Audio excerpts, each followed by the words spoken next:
Assalamu alaikum my dear students, this is your teacher Miss Yusra Mughal and I welcome you again in a virtual class which is organized by Metropolitan School. So my dear students, today we are going to revise a very important topic of grammar and the topic is tenses. So it's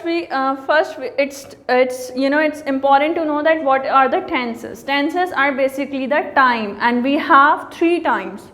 What times are? The present time, the past time and the future time, right? So we categorize all 3 of the tenses with 4 kinds, and what are those kinds? Simple tense, the continuous tense, the perfect tense and the perfect continuous tense, right? So now let's moving towards the very first and the very simple tense, that is the present simple tense. Now what is present simple tense? Present simple tense basically used for to tell about the repeated action or your habitual activities, right? So as you have seen that I have written the structure on the board and you have seen that how this tense is formed. This tense is formed like you will have to use subject, you will have to use the first form of the verb and the object, right? But what you will have to do more, while using third person singulars, you will have to add s and es with the verbs. And what are the third persons? He, she, it or any singular name. If you are using those, so you have to use the s and es with the first form of verb, right? And while you are making the negative and interrogative sentences, you will have to use the helping verbs do and does. What helping verb you people are going to use? You people have to use the helping verb do and does, right?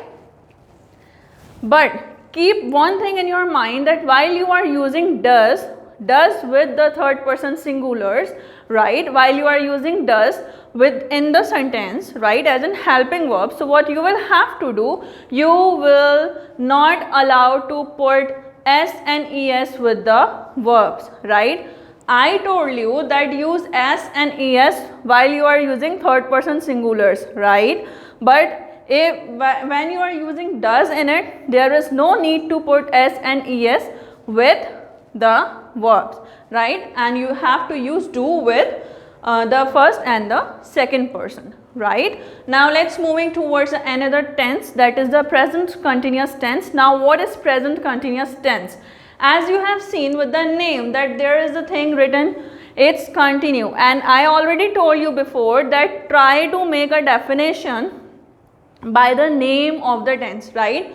So continuous from continue, right? So any work which is continue in present tense means time. So any action or any work which is continue in present time is known as present continuous tense. And what you will have to do with this tense, you will have to use the helping verbs is, am and are. With the plurals you are going to use are, with the singulars you are going to use is, and with I you are going to use am, right? And the structure of the tense is already written over here. What is the important thing? What is the changing over here? We are using subject plus helping verb, whatever is, am or are, plus verb first form. Keep it in your mind that every continuous tense, in every continuous tense you will have to put the first form of the verb along with ing, right? And some people can say that the ing form of verb, right? So then don't get confused of it. And last, the object, right? Moving towards another tense, that is present perfect tense, right? So tell me that how the things are going to be perfect, when the things are being perfect. Obviously when they are completed and when they are finished, so those things are perfect. So what you will have to do, you will have to use the helping verb have and has along with that, and the structure of that tense is subject plus have and has plus verb third form plus object.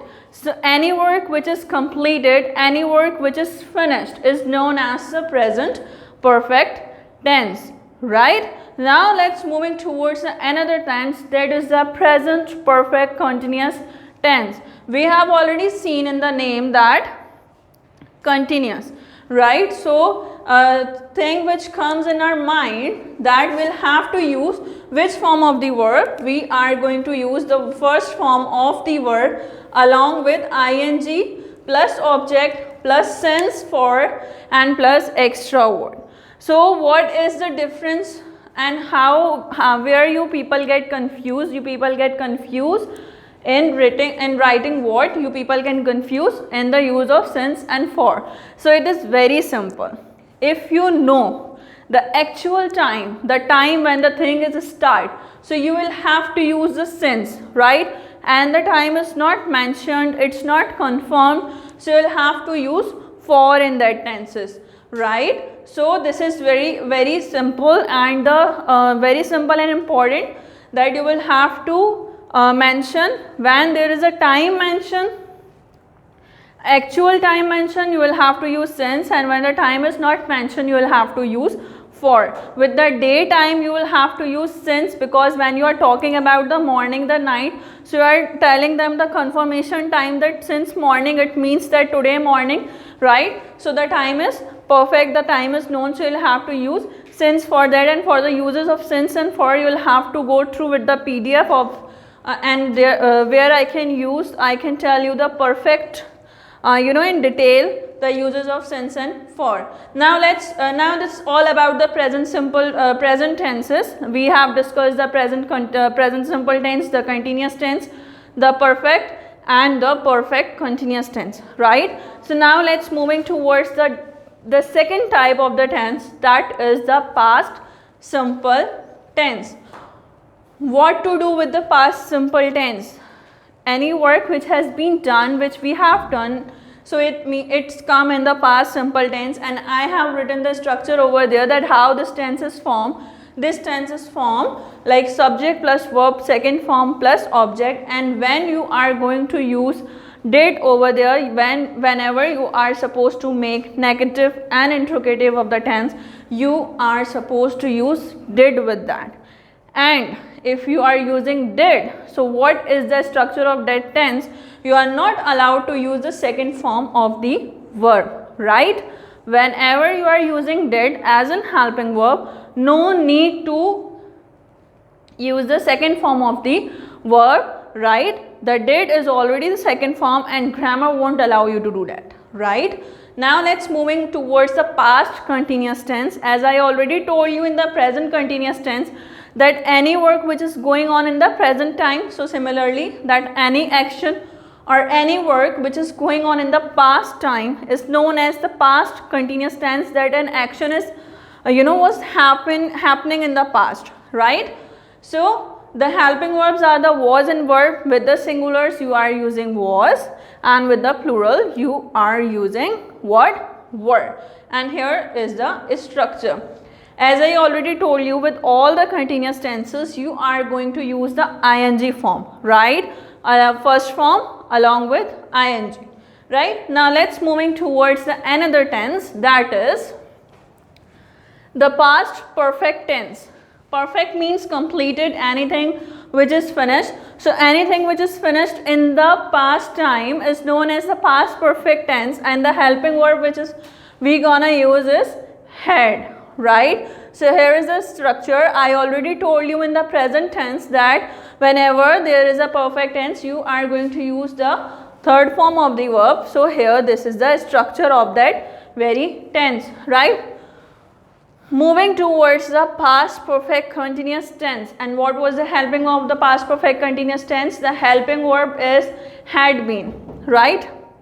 So what you will have to do with this, you will have to add first form of the verb plus ing, right? And similarly since and for and plus extra words whatever in the sentence is given. And you know what is the form of the identification form of this tense, that whenever you are supposed to recognize the tense, so there is a time period which is given. So it might be easy for you people to recognize that which tense is this, right? Moving towards the future tense, which is also known as will tense. So what you will have to do, future means the thing which is not happened yet but will be happen after some time of saying. So it's come in the future tense, right? So what you will have to do in this tense, you will have to use will or shall as your helping verb. But right now in today's world we are not using shall as an helping verb too much, but it's okay if you are using will or if you are using shall, right? So in future simple tense we are using first form of the verb along with the helping verb will and shall, similarly the subject and the object at the end. And while making the negative and interrogative, the same thing you will add. While making negative you will add not, and while making the question one you will interchange the helping verb and the subject. Helping verb comes first, right? Moving towards the future continuous tense, the helping verbs are the will be and shall be, and I already told you that any verb which is continue in the present time is known as present continuous tense, any verb which is continue in the past time is known as past continuous tense, and any verb which is continue in the future time, right? You have an idea that the thing is continue in the future time, so it's mean that tense is that the sentence belongs to the future continuous tense. And the very thing you are very much familiar of that in the continuous tense that we are going to use the verb first form along with ing, and the same thing, that is the helping verb, subject and the object at the end, right? Moving towards another tense, that is future perfect tense. The helping verbs are will have and shall have, and there is a structure written over here that you will have to use the verb third form in this tense, right? Moving towards the last tense, that is a future perfect continuous tense, and you will have to use the helping verb will have been and shall have been, and the structure remains the same as the structure of present perfect continuous tense and the past perfect continuous tense, but the helping verbs are changed only, right? So now let's moving towards the very most important topic of the grammar, in which people got confused, that we have letters and grammar. So we have done two types of letter in copy. The one is the formal one and the other one is the informal one. So what you will have to do in the formal one and what you will have to do in the informal one. Formal one are basically the official letters which you are going to write to your principal, right? If you are writing something for the application and whatever it is, so you will have to write those letters to your principal or any other authorized person or any of the head of the department, right? So these are the formal letters, and informal ones are those letters which you are going to write to your father, to your mother, to your siblings, to your uncle, aunt or friends, etc., right? So any of them. So this is the structure of the formal letter and this is the structure of the informal letter. You will have to start writing to the extreme left side of your page, right? So to the extreme side of your page, the principal, the organization, Karachi, and then you will have to write the subject, then respected sir and madam, and your matter, and yours obediently XYZ, and here dated, right? So have you seen one thing, have you noticed one thing, that I have written the letter in a one line, right? There is no here and there, words are going, the words are coming in the straight one, right? Moving towards the informal letter, the pattern are same, but it's not necessary that you will have to start your paragraph from here. You can start it from here or there as well, it's fine, because it is informal, it's not an official letter. You will have to write the examination hall, ABC road or metropolitan school, whatever you want to write, Karachi, the date, and whatever, to whom else you have to write the letter, and the last one is your loving son, your loving daughter, whatever it is, XYZ, and that's it, right? Now moving towards the another thing, that is the compositions. So my dear students, we have two types of compositions. The one are the scene compositions which are in your book. The pages of those compositions are mentioned in your syllabus, right? And some are the compositions which are unseen, which we are going to give you about any of the topic, like you will have to write about my school, you will have to write about my daily routine, you will have to write about your memorable day of your school or memorable day of your life, right? But in the scene composition, the composition which are giving in your syllabus and are done in your copy are only included in it. There is another thing, that is comprehension, in which there is a passage given to you people, and after that passage there are some questions mentioned over there, and you will have to write down the answers of those passages, right? So those comprehension are also seen and unseen. The seen comprehensions come from the taught lessons, right? The lessons which are included in your syllabus. We have taken any of the paragraph from that lesson, and we will give you 5 or 6 questions regarding that, and you will have first to recognize that from which chapter we are going to take this paragraph, and the other question related to the paragraph, right? But another one is the unseen comprehension, which we are giving to you from any of the sources, right? From any of the sources we have copied down the passage, and we are asking you the question about 5 or 6 questions, approx 5 questions, right? So the next thing is the story writing. We have already discussed in detail about the story writing in the classroom and the virtual classes as well. What you will have to do in the story writing, you are supposed to give in a paragraph in which the vocabulary meanings, the idiom phrases meaning, and the phrasal verbs meaning are included of the taught lessons, right? And it comes in the form of fill in the missing words, right? There is a paragraph given to you people, and some of the words are missing, and in a box we have given you the words. What you will have to do, you will have to put the words according to the meanings of that very lessons, right, my dear students? I hope that you people may found this lesson very informative and very important one, as we people have discussed the whole grammar in this, right? The tenses, the letters, the applications, the formal and the informal letters, comprehensions, compositions, and story writing, right?